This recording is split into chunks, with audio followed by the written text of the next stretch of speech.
Welcome. This is a narrated experience report sourced from Narrated.org, generated using the Lysergic Dream Engine. Listener discretion is advised. The Sea. A ketamine trip report. This experience was submitted under the username Adrian. Reported age 19. Reported gender male. I had never been too enthralled with the idea of trying ketamine. It seemed like a dirty, artificial drug to me, especially hearing about its cybernetic qualities. But it had been an interesting month of opening up to new and exciting drugs, mostly of the psychedelic nature. So when my friend's older brother, I will call him, offered a portion of 150 to my friend, who I will call Nam, myself each, I decided it couldn't hurt. We waited for N's parents to go to sleep before we launched. L, who was an experienced user of K with the capability to easily shrug his parents off, had already dosed himself with 115 while in, and I waited for our time. He acted in a silly manner, taking fighting stances and randomly blurting senseless phrases at us. I consider it to be a very respectable and extremely intelligent person, who was sometimes a little paranoid.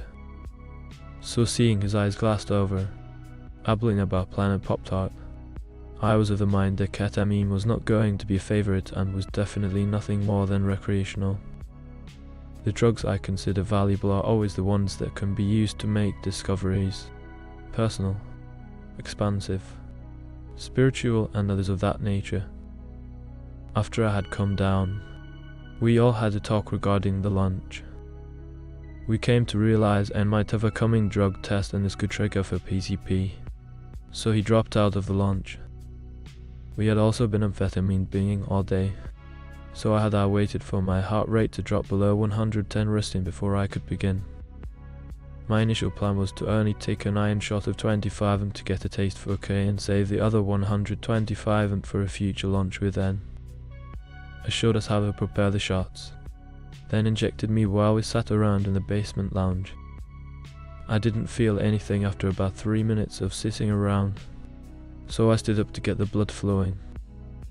As I did, I felt the drug stir in my arm, run through my veins and shoot into my brain. I was surprised at the feeling that came to me. It was pleasant, soft and completely bizarre. I felt dizzy in a new way I hadn't known before. And I moved to the music room and I lay down trying to understand this feeling. I was playing on the keyboard and N came in. I knew I wanted to dose with N later, but I couldn't help the urge to go deeper down the rabbit hole. I looked at her and said, "I'm associated and conscious enough to tell you I need more." I turned to N with a look of guilt, and without my saying anything he proclaimed, "It's all you.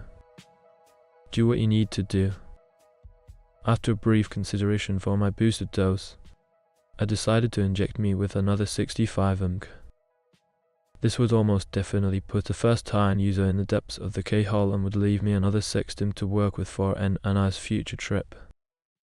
For those who want to skip setting, start here. I put the shot in my shoulder and I felt the liquid seep through my muscles into my blood. I stood up and felt the boosted dose start to increase a little bit. Then zam. Nothing made sense. I sat on my knees. Then I watched myself slump forward in front of me. I saw my eyes glaze over and mouth hang open. Then I closed my eyes. I swam through the space, contortions of signs, folding in meaningless ways. I saw stringing, sapping colors of electricity decorating darkness. I saw metal contortions forming a city not meant to live in. I gasped out, so I knew N could hear me. So this is Planet Pop-Tart.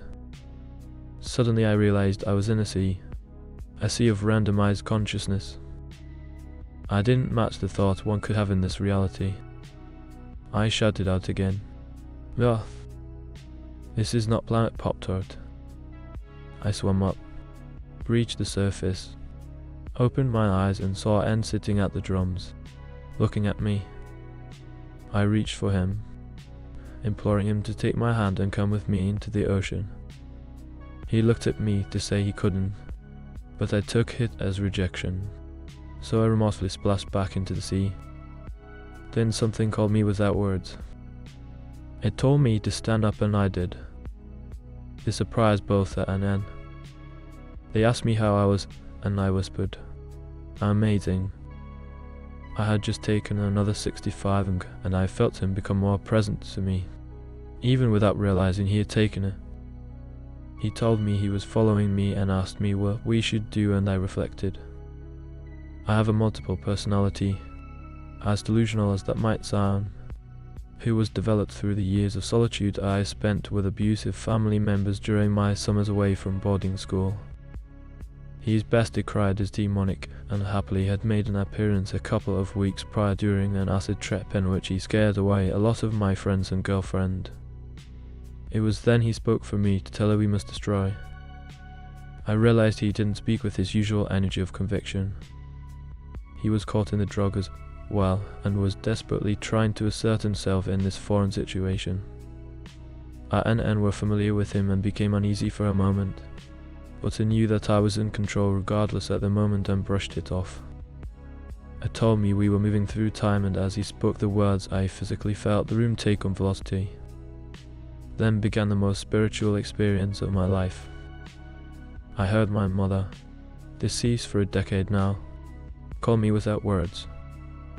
I had my eyes open but stopped seeing the room. I stood knee deep in the sea again. My mother was in the sea, and I could feel her maternity and light alerting me to her. I searched through the shallow sea that I knew was untamed, raw consciousness, the same one I had swum in earlier. It appeared blue, black and thick with the from which souls of this and other realities were given life and returned in death.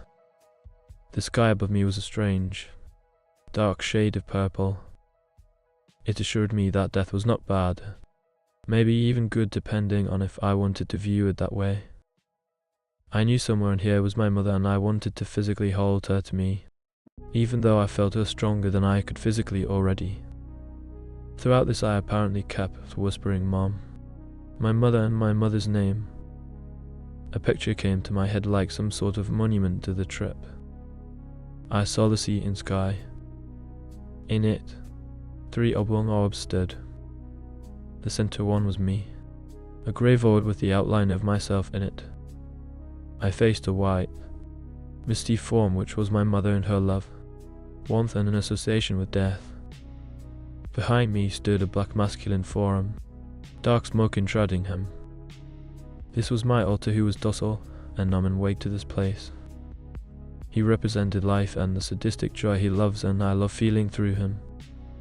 Then I spiraled away from the ocean. I was back in the music room, everything looking like a cartoon, and looking at me. I put his hand on my shoulder and assured me without words he was there and had seen.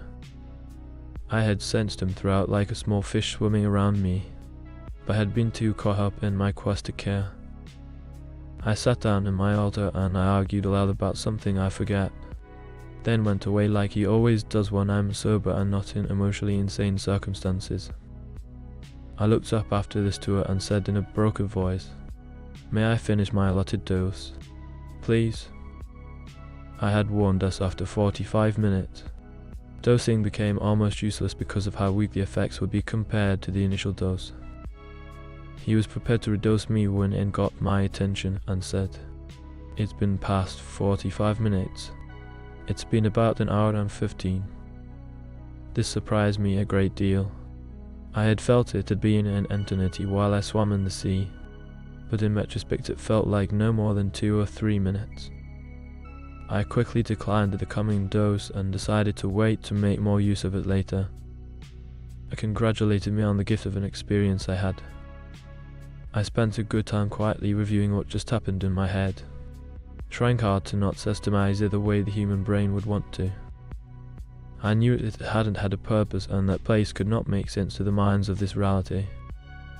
I then related the details to my comrades and found myself annoyed at how continuously I would continue to recall more things to glue to my memory before they disappeared.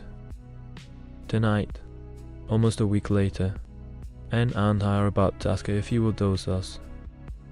I traded N15 of my 2CI for part of his ketamine dose, so we plan on launching together at 100-500 apiece. We are on amphetamine again tonight, being the little speed freaks that we are. I don't feel that the speed impurifies the experience. However, I feel it brings a boost of comprehension to the experience which could easily be too jumbled otherwise. I won't be disappointed if this experience isn't the soulful, fulfilling creature of Lass, but I have a little hope it just might be, and now my best friend N can be there with me.